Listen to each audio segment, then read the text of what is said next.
এতগুলো?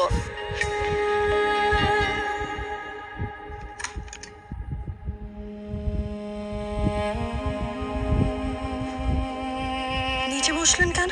প্রপোজ করতে গেলে